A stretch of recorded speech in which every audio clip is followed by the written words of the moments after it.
They've come from around the world, more than 1,000 teams from over 30 nations. I'm Jenny Dell, and welcome to Louisville, Kentucky. This week, the best of the best are here to compete in the biggest and most prestigious robotics competition in the world. This is the 2017 VEX Robotics World Championship. VEX Worlds includes the top 1,400 teams worldwide who have qualified in one of three main program divisions. The Vex IQ Challenge, which includes an elementary school and middle school division, the VEX Robotics competition, including a middle school and high school division, and Vex Iq for college teams. The more than 15,000 student participants from more than 30 nations all have designed, built, and programmed their own unique robots, and this week have competed in a series of qualifying matches. The top teams, with their alliance partners, advance to their respective division playoffs. The top alliance from each division then move on and do battle for a shot at the title of World Champion. I'm joined now by Paul Copioli and Karthik Kanagasabapathy of VEX Robotics. Now, Paul, the interesting thing about this event is that each and every year, the game design itself is different. That's right, Jenny. In the VEX Robotics competition, we need to change the game and change the challenge each year because we want these students to innovate their designs and make them be creative and do just different things. Some of these students are in the program for 6 or 7 years, so we have to keep the challenge different. Karthik, this year's game is Starstruck. So there's stars, cubed objects, a hanging bar. Can you take us through the specifics of the game? Yeah, we kind of describe this game as if it's a version of volleyball. Except in volleyball, you just got one ball that's going back and forth. Here you have 24 stars and 4 cubes. These stars are the real challenge in the game. It's not an object you're going to find on a store shelf. It's custom designed to challenge these kids. Let's take a look at the rules. Starstruck is played by 2 alliances, one red and one blue. Each alliance is comprised of 2 teams, and each team plays their own robot. The object of the game is to obtain a higher score than the opposing alliance by scoring stars and cubes across the fence into the 2 distinct scoring zones. Stars are worth 1 point in the near zone and 2 points in the far zone. And cubes are worth 2 points in the near zone and 4 points in the far zone. Teams can also score points with the hanging bar in the final 30 seconds of the match. A low hang is worth 4 points, and 12 points for a high hanging robot. In 3, 2, 1, go! Each match begins with a 15-second autonomous period, where robots score with pre-programmed instructions and no help from the drivers. When we come back, our high school division champs battle in the round robin to determine the top 2 alliances that will move on to the finals. Also, we'll meet one competitor from Fayetteville, Arkansas, and learn about his incredible journey to Worlds. Much more ahead from Louisville and the VEX Robotics World Championship. CBS Sports Spectacular presents the VEX Robotics World Championship, sponsored by GE. A company that wants to change the world should reflect the world. The Robotics Education and Competition Foundation, inspiring students one robot at a time. And by VEX Robotics, the world's leading name in educational robotics. We are 35268 from Cork, Ireland, and we have the largest awards hall in Europe.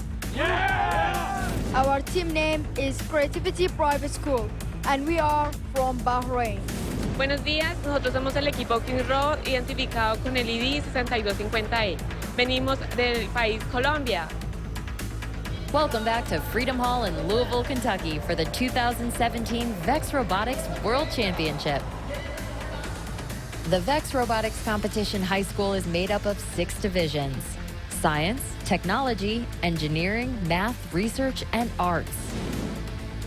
In the round robin, each division is made up of an alliance of 3 teams. Only 2 of the 3 teams can play for an alliance at a time. Each of our alliances will play a total of 5 matches, playing each other only once. The top 2 teams after the round robin will advance to take a best-of-3 finals for the World Championship. Thanks, Jenny. With Paul Copioli, I'm Karthik Kanagasabapathy. As we get set for our first match between engineering and arts, let's take a closer look at the team from Council Bluffs, Iowa, the Black Squirrels.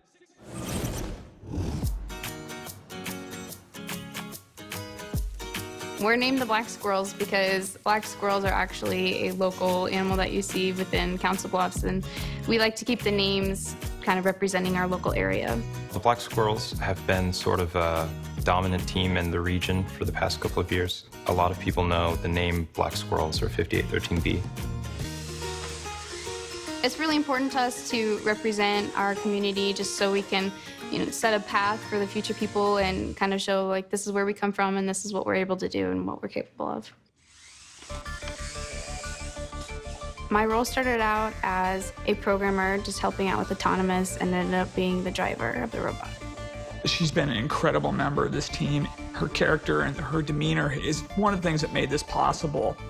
I actually have an opportunity to go to middle schools and talk to the kids about, being a girl in engineering and math and science kind of fields, so that's really awesome as well. Last year, the deal was that if we won our division, we could retire the Black Squirrels name, which is like a huge goal of mine. And honestly, we didn't think that was probably going to happen, but we thought it was a good motivator. It's something that is really important to me because last year I was with some of the smartest minds, and we got really close, but we never achieved it. And this year it's new people and different teammates, and we're working together to achieve the same thing. We've done this for 5 years, and every year we just raise the bar. And every year, I think the next year, I'm just like, wow, that was great, but it's not going to happen again. And every year, it's just gotten better. And if the kids weren't learning from one another, we wouldn't have gotten as far as we have. So not only am I proud of these kids, but I'm proud of the kids that came before them that really made them believe that they could be this good. With the Black Squirrels winning the arts division, it looks like the team name will be retired. Now let's see if they can bring home a world championship. The match starts in autonomous period. That's right. The first 15 seconds of every match, the robots are not being driven by the drivers, but they are actually pre-programmed and moving on their own. Whoever scores the most points in the autonomous period gets a valuable 4-point bonus. Looks like engineering takes auto in this match. That 4-point bonus, while important, it's more important to get the stars and the cubes on the other side of the field as much as possible to get in the way of your opponents and free up your side of the field for the rest of the match. When you're watching the match, you're trying to figure out who's winning. You really want to focus on where all the yellow is. If there's more yellow stars on one side of the field than the other, that means that alliance is up. You will see these robots at the World Championship throwing multiple stars, 4, 5, 6 stars at a time. This is important because the action will be fast and the scores will change quickly. Watching the robots patrol the field here, trying to find ways to score. We say, oh, pushing and shoving by all 4 robots at the fence. That is totally legal interaction. The fence divides the 2 alliances, but it doesn't stop them from blocking. It's just like volleyball. You go right up to the net and you slam it back in their face. As we see a view of the close-up of the drivers, you can see that all the drive teams have different strategies. You can have 1 driver, 2 drivers, 1 coach, 2 coach. The coaches will look at the overall field for a strategic match play, and the driver has to execute that strategy. Under 30 seconds left in this match, you can see engineering is dominating with all those stars on the arts side of the field. In the last 30 seconds, each team has to place an additional cube on the field. This changes the game dynamic at the end of the match. The teams have to pay attention. They were focusing on stars. Now they got to change their attention to the cubes. Engineering in absolute control right here. The Black Squirrels were very prepared for this match, but this engineering alliance looks phenomenal right now.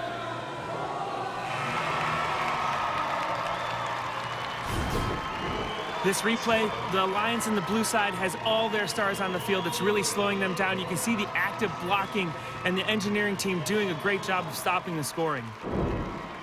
And there's the score from this match. Engineering takes it 32-12. As we gear up for our next match between the Math and Science Division champs, let's meet brothers Wes and Will from Phantom Robotics. We love being outdoors, fishing, hiking, all kinds of things outside. We love doing that together. My brother and I love to fish.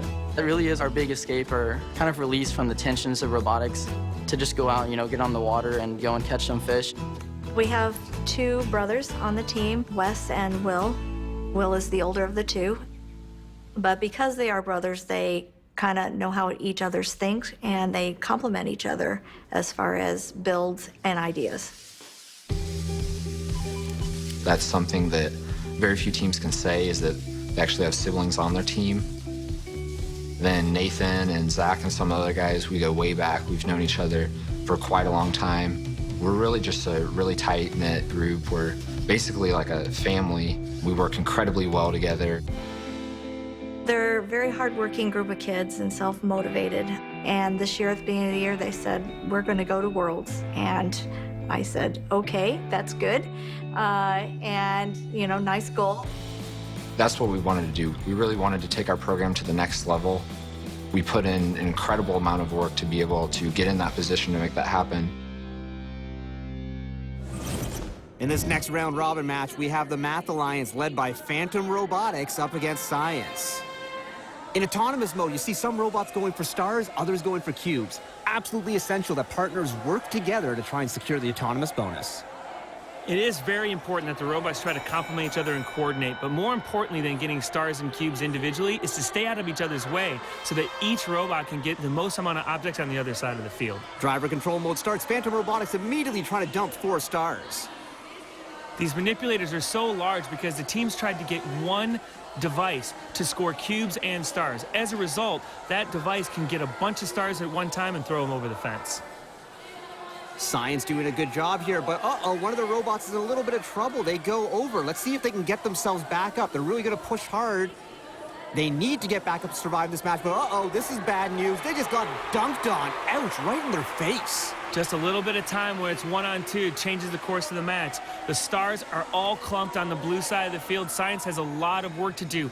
The Red Alliance in Math, they have a free field. They have nothing inhibiting their motion. These stars really slow down the motion of the Blue Alliance. Science was behind there for a while, but they're making a fast comeback here with these quick dumps. The quick dumps are important at the end. You got to get the flow. You got to get the timing. Those cubes are also important, getting those on the other side of the field. Remember, Science won autonomous, so they don't have to actually win tally-up. They just have to get within 3 points. Time running out in this one. The last dump may be the one that wins it. This is too close to call. Oh, all those cubes hanging over the fence. The teams and refs are counting their points. It's very close. In the replay here, you see the points in the 1-point zone. All of those stars are only worth 1 point. It looks overwhelming, and that block at the end of the match is super important. That happens right about there. Referee's going to give us that score. It's a tie, 22-22 between these two alliances. That is really going to shake up our standings.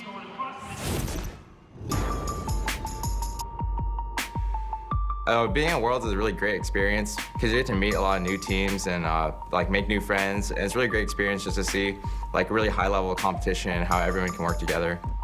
Well, for one, it's huge, and also it is energetic, spontaneous, a lot of creativity in how people dress and how their robots look, and everyone's a different person, and it's amazing. I think my favorite part is actually just being here, because I've aspired to get here for so long that now that I'm finally here, I just don't even know what to do. It's awesome. It's great.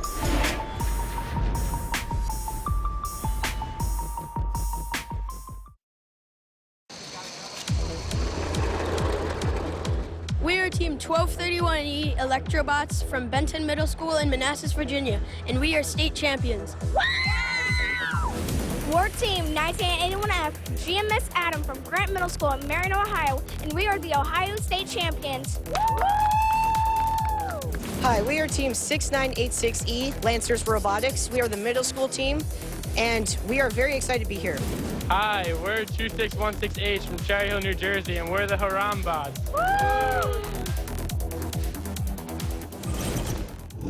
This week, VEX Worlds also welcomed the nearly 600 teams from around the world for the VEX IQ Challenge. The elementary and middle school teams competed in their own game, titled Crossover. In the elementary division, it was the Chinese alliance of Team 15472A, the second experimental primary A team from Qingdao, Shandong, China, and Team 68A from Kunming, Hunan, China, taking home the championship after besting the field with a score of 99. In the VEX IQ Middle School Division, the alliance of Team 16180G, the Invexibles from Katy, Texas, and Team 555A, the Gladiators from Brampton, Ontario, Canada, took home the World Championship with a score of 97. The Gladiators also took home the World Championship in the Skills Challenge with a top score of 174. Everyone's journey to the VEX Robotics World Championship is unique, but this year, one student from Fayetteville, Arkansas, shows us his incredible determination to overcome far more than any opposing alliance. From a real early age, Remy was always interested in, if I take it apart, can I put it back together? It's almost like he has a natural talent for tech. I enjoyed everything about robotics. The aspect of the building, the designing, the programming is quite fun for me. If robotics fueled Remy's passion for engineering, it also helped form an unbreakable bond with his classmate. And together, they set out to form Team Nemesis. Grant was his best friend, and they had the idea of forming a team. We had met at school, and we both liked the same things, engineering and shop. My wife and I had just retired to bed and was a little bit late. Get a call from Remy, and always pick the call up. And he said, well, my moped's gone. And I thought, well, there's a concern. And he said, I think I broke my leg and I can't find Grant. I was in quite a bit of pain. My femur was shattered, and my foot was somewhat there. But really, my first thoughts were how my friend was. When the paramedics arrived, I told them to go see if he was all right. The vehicle that struck Remy's moped had blown through a stop sign. Both Remy and his best friend Grant were now in critical condition. Remy was obviously doped up with morphine and different painkillers, and he was constantly asking about his friend Grant. I was laying there, and I was told, my dad told me that he didn't make it in the accident, and he had died that night. A few minutes later, I also had to find out that I wasn't going to be able to keep my foot. Coping with the loss of his friend and the lower portion of his right leg, Remy channeled his energy back into his passion for robotics and finished the work he and Grant had started. Remy was able to focus on robotics instead of what was happening to him. He's only had his prosthetic leg since January of this year. And in that short period of time, he decided, since I'm not able to get around very much, let me see what I can do about robotics. And then it dawned on him, you know, I can honor Grant, my friend, in this way by finishing what we started together. And I knew that if I had the chance to continue on, it's what he would want. And it didn't dawn on me later that I could name the robot after him and, in a way, continue on his legacy. When I qualified for Worlds, it was one of the happiest times of my life. I never thought I would be here today. Remy's a really determined guy, a little bulldog. When he gets a hold of something, he won't turn it loose. And I was delighted that he had been involved in robotics before this and that he could pick it back up again and use that as his focus to move himself ahead. I'm now joined by Remy and his father, Shane. Remy, it's been an emotional journey to get here, but what has the experience been like here at Worlds? It's been very good. I've met a lot of nice people, and I had a great experience overall. I didn't do as well as I'd like, but I made it. I made it to Worlds. I'm really proud of my son, all he's been through to get here, and we've had a great time. Thank you both for sharing your story with us. Worlds is crazy. Lots of walking, but it's really fun. It's so cool to see the different countries all come together, and you may not know their language, but it's so cool to be able to interact and still be able to compete with them. Even if you can't understand them or talk to them, you can still do robotics because it's for everyone. It's ginormous. When you walk in, there's people everywhere. They literally have the red carpet rolled out for you. It's amazing. There's nothing like it.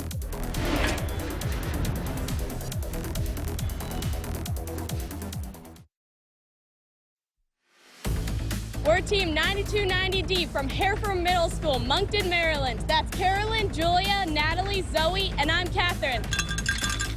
Hi, we're from GMS Robotics. We're team 77240A from Easley, South Carolina. We're Robo Squad Orange, team 59360A from Del Rio, Texas at Del Rio Middle School.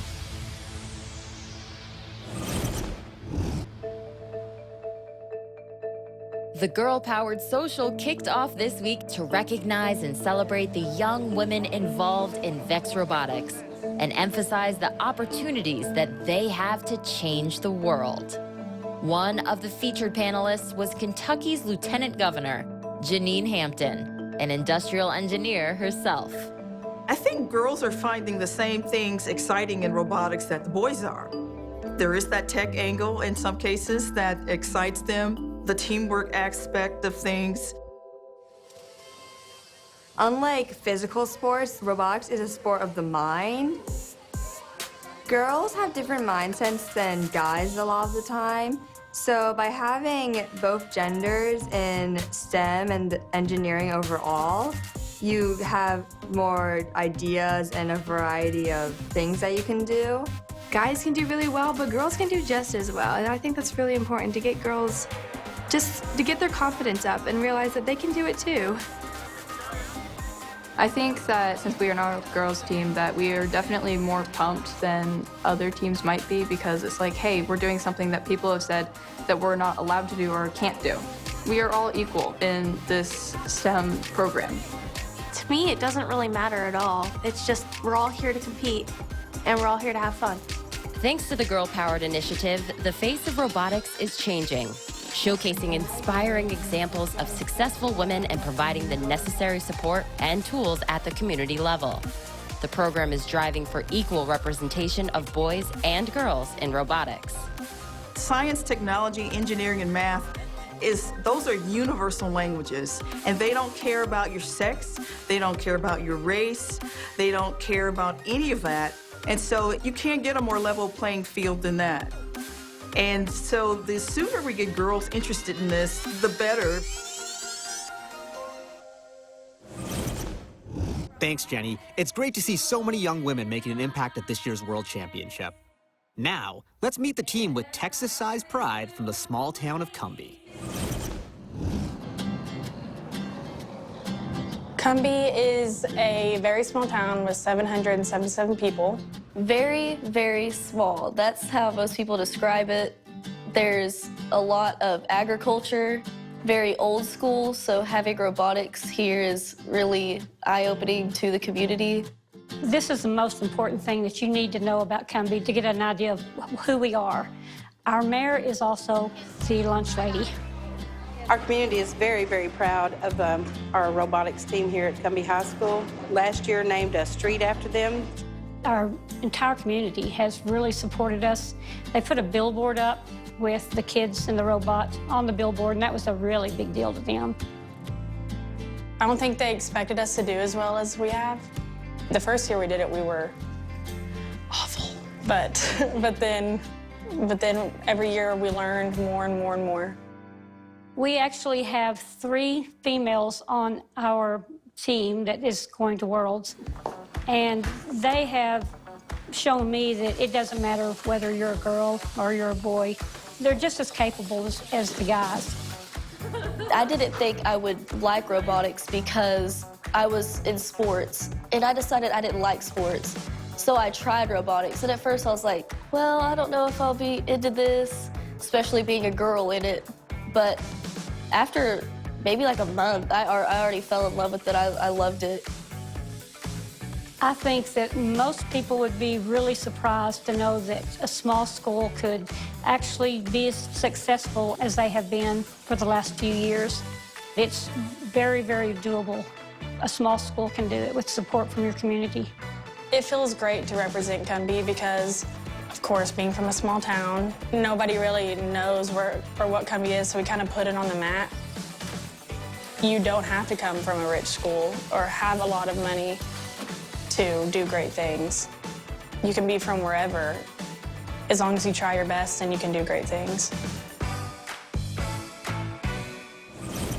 Back with some more round-robin action, math versus research, research being led by the Trojan Knights. In autonomous, Math moves really quickly, but now they're setting up some blocking. So it looks like Math may have reprogrammed their autonomous. They've got a few views of research, and they made paths that would block the Research Alliance, knowing they would score first in Auton, and that paid off for them, winning autonomous. That's right, that blocking gives the autonomous to Math and that early lead.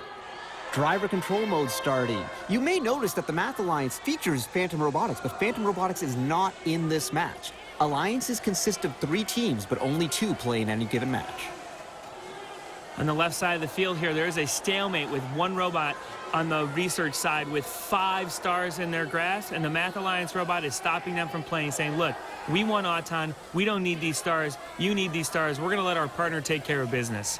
And while that stalemate's going on, we got a little bit of a 1 versus 1 matchup, and the Trojan Knights are just cleaning up the field, really punishing them. The Trojan Knights are really making up for the deficit after Auton. This one-on-one matchup is clearly being won by the Trojan Knights. Math is gonna have to make a decision here soon. And Math made that decision. They backed off right there. It's now back to a 2-on-2 matchup where Math seems to be doing really well. Look at those stars. The only question I have, Karthik, is did Math make that decision too late? Only time will tell with 10 seconds left in the match. Things are coming down right here. Another very close match at the VEX Robotics World Championship. 5 seconds remaining. Oh, those last cubes. Who is going to get those over? And a couple of stars at the very end. Wow. Super close match. The Trojan Knights, oh, they look concerned. They might know something we don't. The stalemate highlighted in the preview, you can see it here, just locking it up. But then at the end of the match, the teams decided to take a different path, and both robots scoring stars on each side of the field. And then we see those cubes that we talked about, so valuable. And there's the score. Math wins it 21-19. Taking a look at the current leaderboard, we see that Arts is at the top of the standings, followed by Math and Engineering. More from Louisville after this.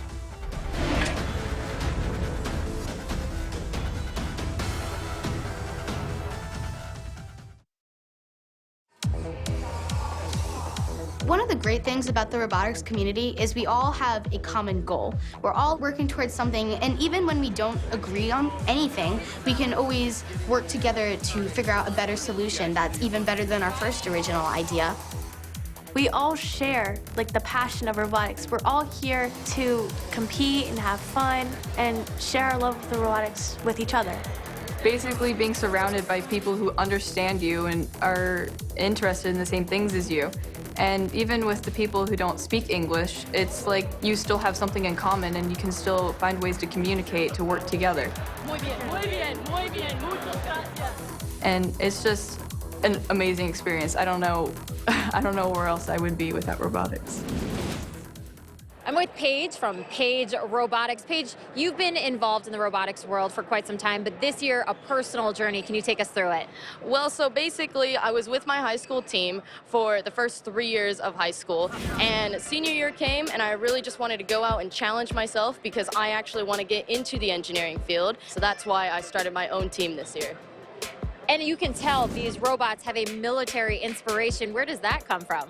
Okay, well, first of all, I am a solo independent team. And the issue was I was going up against high school teams who had 3 to 4 teams with them. So they would all work together, they all knew each other, and it was my first year here. So I needed a way to stand out. But also, too, my father and my family, they raised me to have such great respect for the military and everything that they do. And I made this robot and did the whole military theme as a way to give a little tribute, a thank you to the military, to show them that there are people who support you and really respect everything that you do for us. So thank you everyone out there for everything that you've done. So Paige, you are a true inspiration. Good luck in engineering, and thank you for talking with us. Thank you very much. As we get ready for our next round robin match between engineering and science, let's look back at engineering's last match where there was some intriguing drama. They were facing off against technology, and technology robot had 10-12 stars loaded up going for a game-clinching dunk. Except engineering had to counter it, and they got a little bit too aggressive. Look at them push there, intentionally trying to tip their opponent over and totally disrupting what they were trying to do. The referees talked about it. They made a decision to disqualify engineering from that match, giving technology the win. Now, engineering's in quite the hole here. They have to win this match to move on to the finals. And the match starts again, autonomous period. Robots moving quickly. Engineering scores quickly with those 3 stars on the fence, but the science division scores another 3 stars from their field, scores a cube from their side of the field, which gives them a pretty overwhelming lead in autonomous.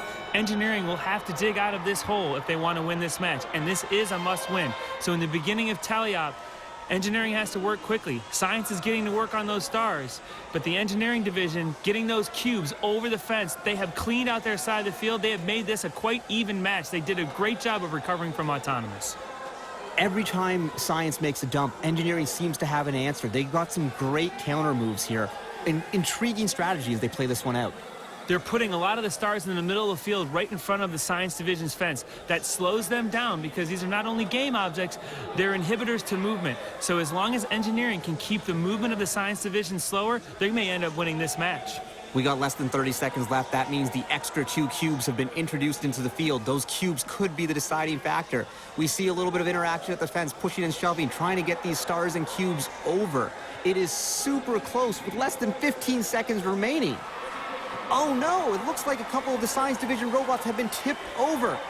Oh, and engineering's just gonna finish them off by dunking right on their heads. They just keep adding the stars on, and wow, that was overwhelming to finish that match off.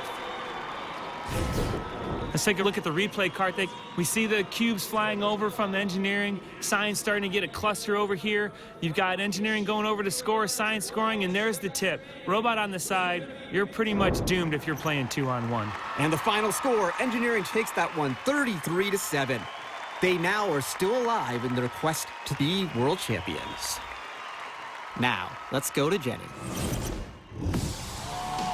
The VEX Iq Finals this week was a true battle of the best. The winningest team in VEX Iq history, Team Aura from New Zealand, came into the finals having won the robot skills, the programming skills, and the Excellence Award. Their opponents, Team IFR from Coral Springs, Florida, won all 7 tournaments on their road to Worlds and went undefeated in their division matches leading up to the finals.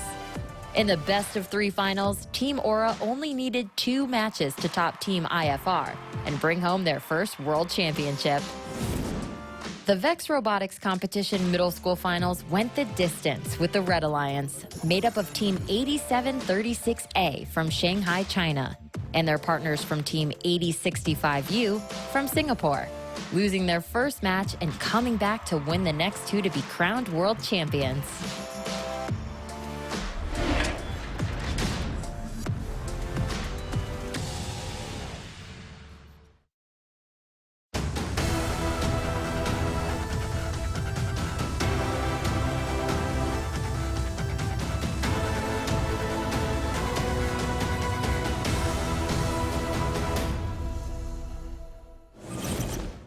We're now joined by Bob Mimlich and Tony Norman, co-founders of VEX Robotics. Bob, this is the 10th anniversary of VEX Worlds. What has impressed you the most about the growth of this competition?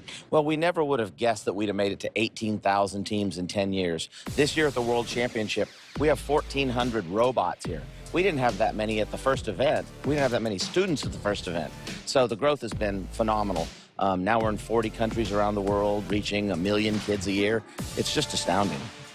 Tony, it's safe to say that these are life skills these competitors can use in academics and professionally moving forward.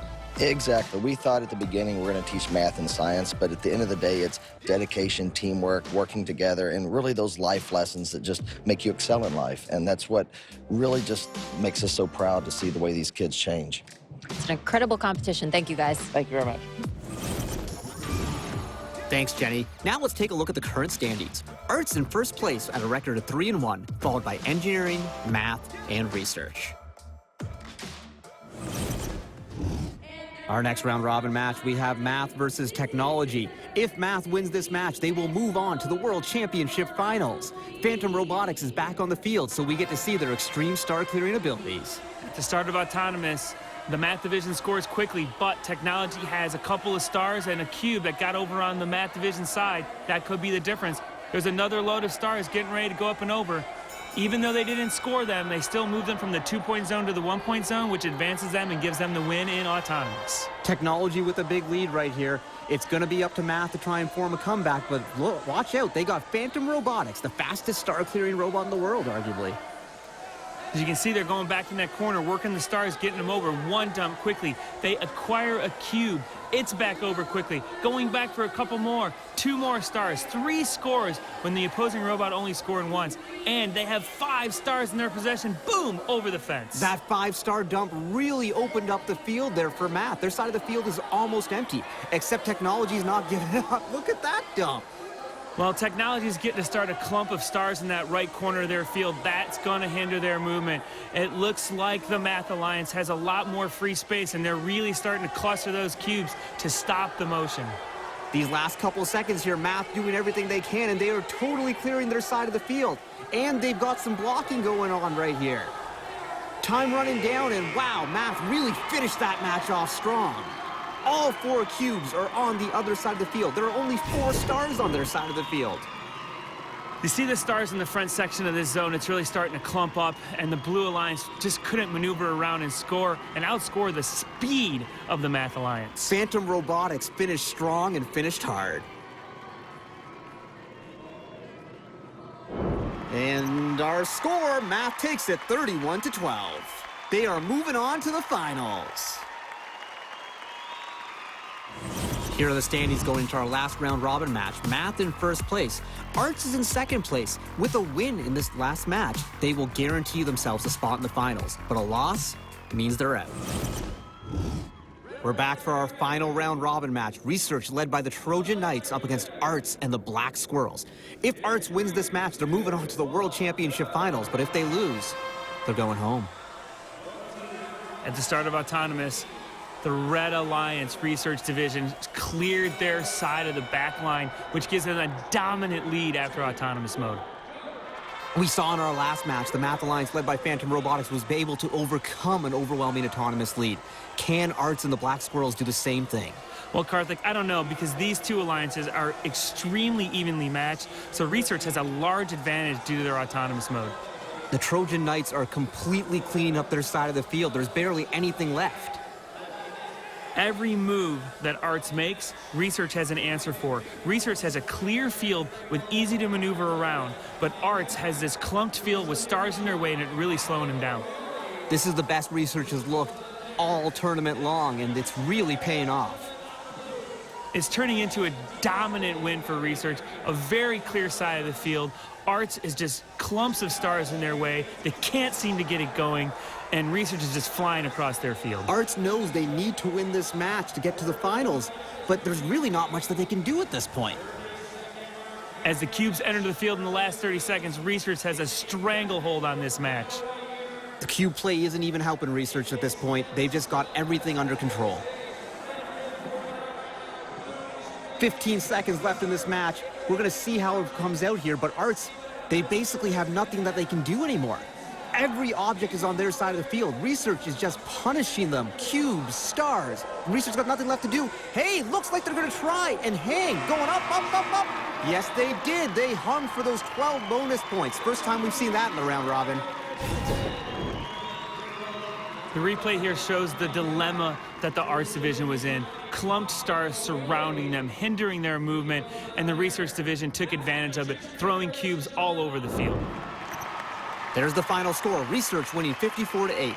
Arts has been eliminated, meaning that Engineering is moving on to the World Championship Finals. Now, let's go to Jenny. We are now joined by Phantom Robotics. You guys punched your ticket to the finals. What's the strategy going forward? Really, we're just going to try to play our game, get as many stars and cubes as fast as possible. We're going to try to get some really big loads and let our partner do a lot of defense. Really good at that. Yeah, our big advantage with the defense that we chose is that our partners are going to be able to do a lot of blocking and really be able to hold off the other alliance while we are able to go and do the scoring on the other side of the field. So that's going to kind of be our game strategy for the finals here. All right, good luck in the finals, guys. Thank you. The finals are set. It'll be Math versus Engineering for the World Championship when we return.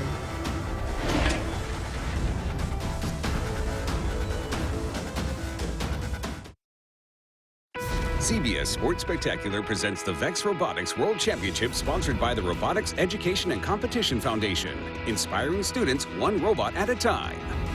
VEX Robotics, the world's leading name in educational robotics. And by Hexbug, intelligent, lifelike micro-robotic creatures. One of the biggest thrills this week for the teams is the unveiling of next year's games. The Vex Iq Challenge Ringmaster! For Vex Iq participants in elementary and middle school, they will attempt to topple Ringmaster.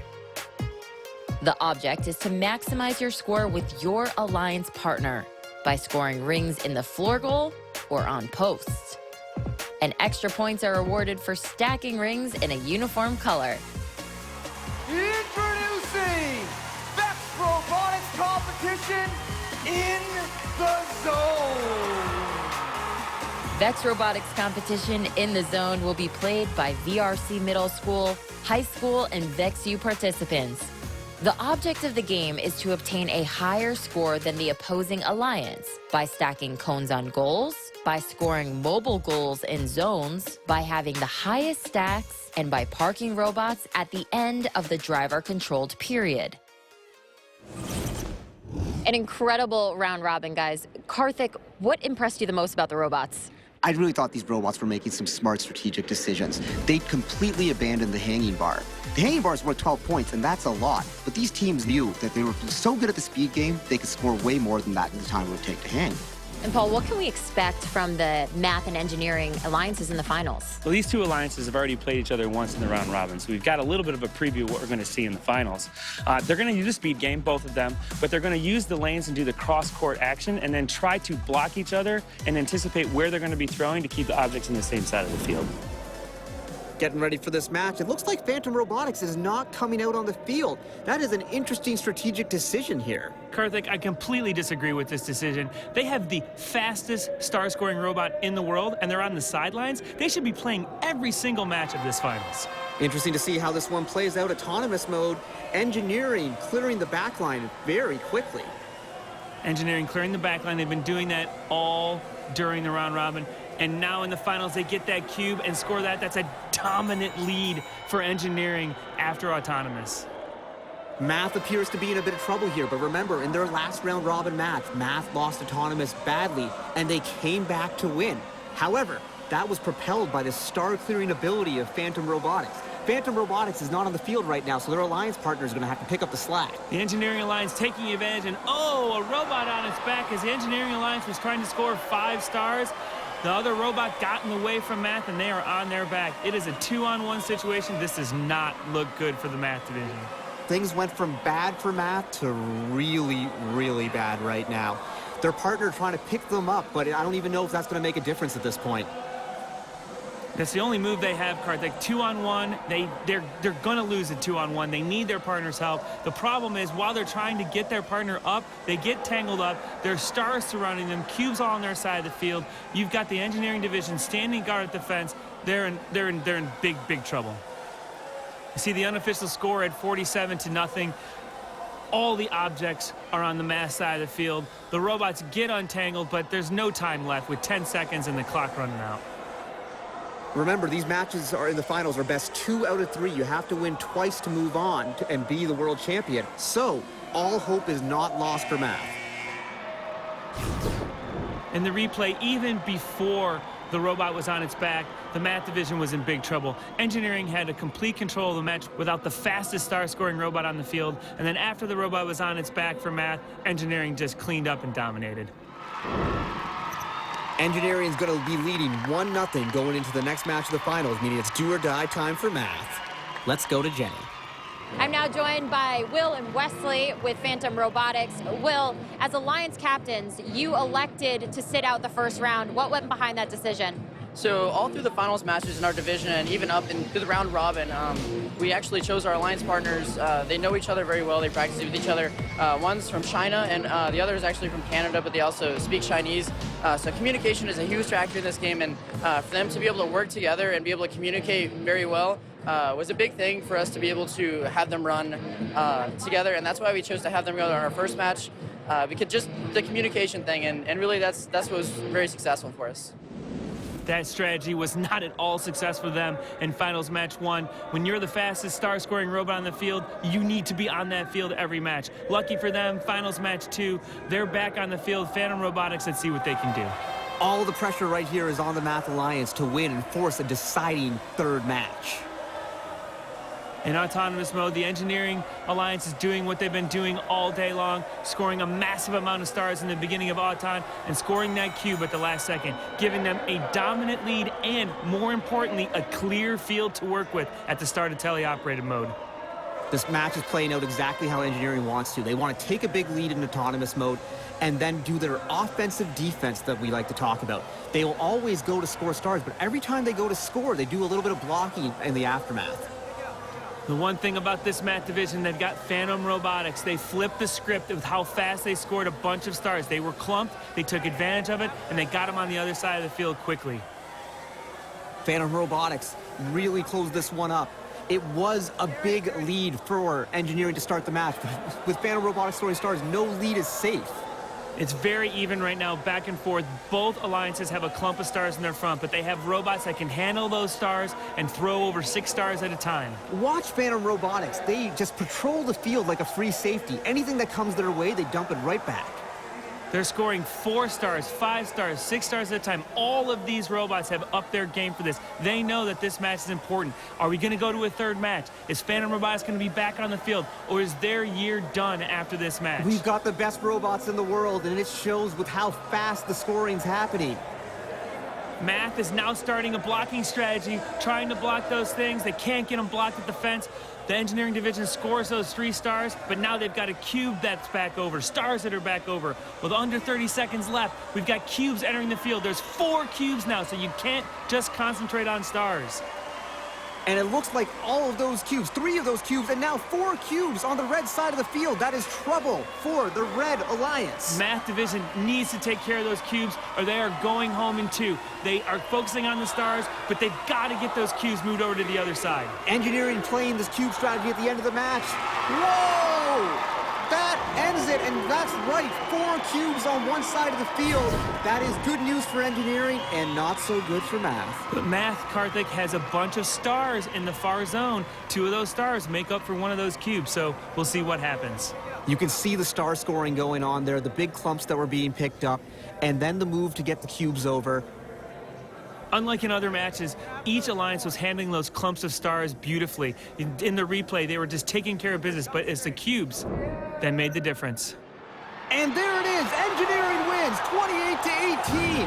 The cubes were the difference, and Engineering is our new 2017 VEX Robotics World Champions. Now, here's Jenny with our 2017 World Champions. We are here with Brian with the Resistance, a champion. You told me earlier that consistency was key. How does it feel to be a world champion? I mean, it really feels more surreal than anything. I mean, like, this is a first-year team, so I never imagined when I got here that I'd, like, end up all the way at the top. Congratulations on a world championship. Congratulations to the Engineering Division, our 2017 VEX Robotics World Champions. For all of us here in Louisville, thanks for watching.